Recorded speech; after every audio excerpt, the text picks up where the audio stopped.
ಆತ್ಮಾವಲೋಕನ ನಿಮ್ಮ ವಾಹಿನಿಯ ಸಮಸ್ತ ಪ್ರೇಕ್ಷಕ ವೃಂದದವರಿಗೆ ಶ್ರೀಹರಿ ಮಾಡುವ ಸ್ವಾಗತ ಸುಸ್ವಾಗತ. ಆತ್ಮೀಯರೇ, ತಪಸ್ವಿಗಳೇ, ಶ್ರದ್ಧಾಳುಗಳೇ, ಜಿಜ್ಞಾಸುಗಳೇ, ಎಲ್ಲರಿಗೂ ಸ್ವಾಗತ ಸುಸ್ವಾಗತ.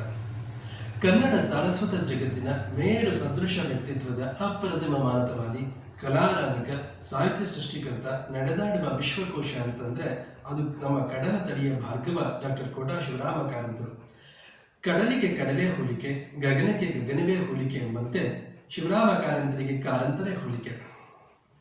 ಕಾರಂತರ ವ್ಯಕ್ತಿತ್ವ ಮತ್ತು ಸಾಧನೆಗಳೆರಡೂ ಕೂಡ ನಮ್ಮ ಮಾತಿನಲ್ಲಿ ಅದು ಎಲ್ಲೇ ಮೀರಿದ್ದು, ಮಾತಿಗೆ ನಿಲುಕಲಾರದ್ದು ಅಂತಂದರೆ ನಮ್ಮ ಈ ಒಂದು ಜನಸಾಮಾನ್ಯರ ವಿಚಾರ ಲಹರಿಗೆ ನಿಲುಕದೇ ಇದ್ದಿದ್ದಂತು ಅಂತ ಅದರ ಅರ್ಥ.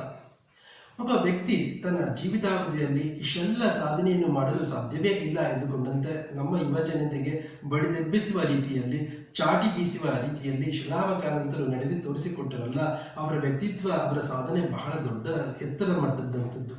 ಅದಕ್ಕೇನೆ ಶಿವರಾಮ ಕಾರಂತರ ಬಗ್ಗೆ ಮಾತನಾಡೋದು ಅಂತಂದರೆ ಒಂದು ರೀತಿಯ ಮನಸ್ಸಿಗೆ ಉಲ್ಲಾಸದಾಯಕವಾಗುತ್ತೆ, ಒಂದು ರೀತಿಯ ರೋಮಾಂಚನ, ಒಂದು ರೀತಿಯ ಆಶ್ಚರ್ಯಚಕಿತವಾಗುತ್ತೆ.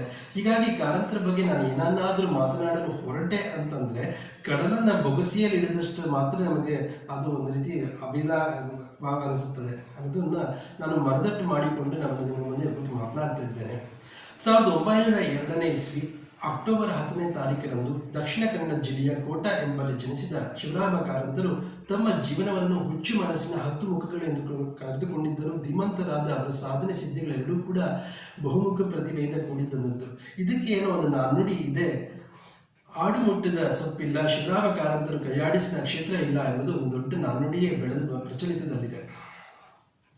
ಮಹಾತ್ಮ ಗಾಂಧೀಜಿಯವರ ಕರೆಗೆ ಹೋಗುಟ್ಟು ಕಾಲೇಜಿನ ವಿದ್ಯಾಭ್ಯಾಸವನ್ನು ಮೊಟಕುಗೊಳಿಸಿ ಕಾಲೇಜಿನಿಂದ ಜಿಗಿದು ಬಂದಂಥ ಅವರು ತಮ್ಮ ತಾರುಣ್ಯದಲ್ಲೇ ದೇಶ ಸೇವೆಗೆ ಹೋಗುಟ್ಟು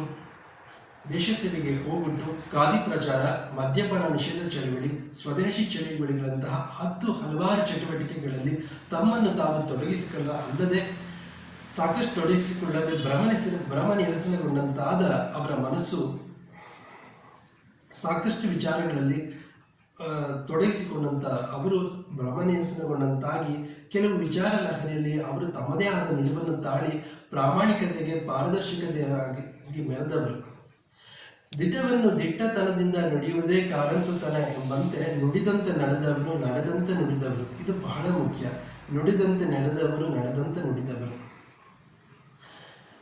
ಪ್ರವಾಸ ಸಾಹಿತ್ಯ, ವಿಡಂಬನೆ, ವ್ಯಕ್ತಿಚಿತ್ರ, ವೈಚಾರಿಕತೆ, ರಂಗಭೂಮಿ, ಛಾಯಾಗ್ರಹಣ, ಛಾಯಾಚಿತ್ರಗ್ರಹಣ, ಸಿನಿಮಾ, ಸಂಗೀತ, ನಾಟಕ, ಯಕ್ಷಗಾನ, ಇವು ಎಲ್ಲದರಲ್ಲೂ ಅವರು ಮಾಡಿದ ಸಾಧನೆ ಅಪಾರವಾದಂಥದ್ದು.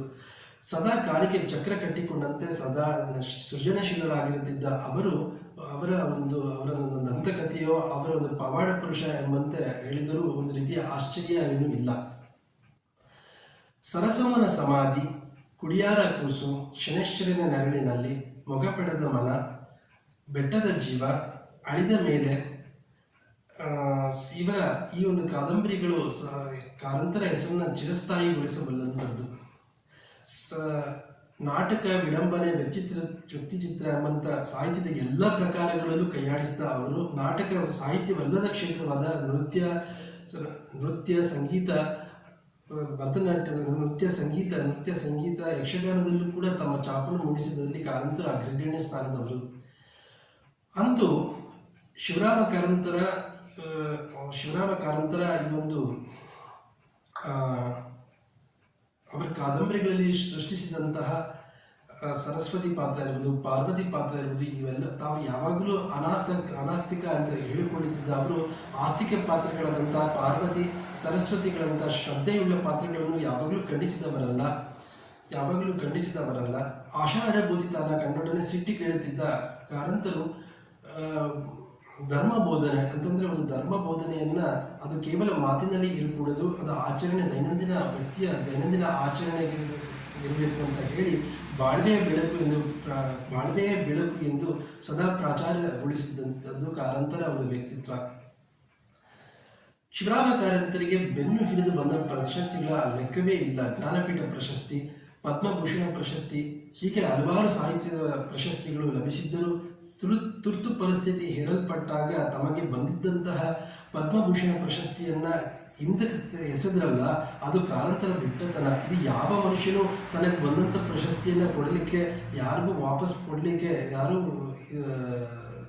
ಆಲೋಚನೆಯೂ ಬರದೇ ಇರೋಂಥ ಸಂದರ್ಭದಲ್ಲಿ ಕಾರಂತರು ಆ ದಿಟ್ಟತನದಿಂದ ವಾಪಸ್ ಕೊಟ್ಟಿದ್ದು ಒಂದು ಆ ಪ್ರಖರತೆ ನಾವು ಕಾಣಬಹುದು. ತಮ್ಮ ರಾಜಕಾರಣಿಗಳಲ್ಲಿ ಸಾಕಷ್ಟು ಒಂದು ಅನ್ಯಾಯ, ಒಂದು ರೀತಿಯ ಭ್ರಷ್ಟಾಚಾರತೆಯನ್ನು ಕಂಡು ಮೊರಗಿದಂತಹ, ಕಲಕಿದಂಥ, ಬೇಜಾರು ಕೊಟ್ಟಂತಹ ವ್ಯಕ್ತಿ ಕಾರಂತರು ಬಿಟ್ಟರೆ ಯಾರನ್ನು ಸಿಗಲಿಕ್ಕಿಲ್ಲವೇನೋ. ಹೀಗಾಗಿ ಏನೋ ನಮ್ಮ ದಕ್ಷಿಣ ಕನ್ನಡ ಜಿಲ್ಲೆಯಲ್ಲಿ ಶಿವರಾಮ ಕಾರಂತ ಮತ್ತು ಕಡಲು ಎರಡನ್ನು ನಾವು ಪ್ರೇಕ್ಷಣೀಯ ಸ್ಥಳಗಳಲ್ಲಿ ಕಾರಂತರ ಅಳಿದು ಈಗ ಕೇವಲ ಕಡಲು ನಮ್ಮ ಪಾಲಿಗೆ ಉಳಿದಂತಾಗಿದೆ. ಈ ಒಂದು ಶಿವರಾಮ ಕಾರಂತರ ಒಂದು ದೊಡ್ಡ ಆಲದ ವೃಕ್ಷಕ್ಕೆ ನಮೋ ನಮಃ, ಕಾಲನಟನಿಗೆ ನಮೋ ನಮಃ. ಶಿವರಾಮ ಕಾರಂತರ ಬಗ್ಗೆ ನಾನು ಮುಂದಿನ ಸಂಚಿಕೆಯಲ್ಲಿ ಇನ್ನಷ್ಟು ವಿಚಾರಗಳನ್ನು ನಿಮ್ಮ ಮುಂದೆ ಪ್ರಸ್ತುತಪಡಿಸ್ತೇನೆ ಅಂತ ಹೇಳ್ತಾ ಈ ಒಂದು ಸಂಚಿಕೆಯನ್ನು ಮುಕ್ತಾಯ ಮಾಡ್ತಿದ್ದೇನೆ. ಎಲ್ಲರಿಗೂ ನಮಸ್ಕಾರ.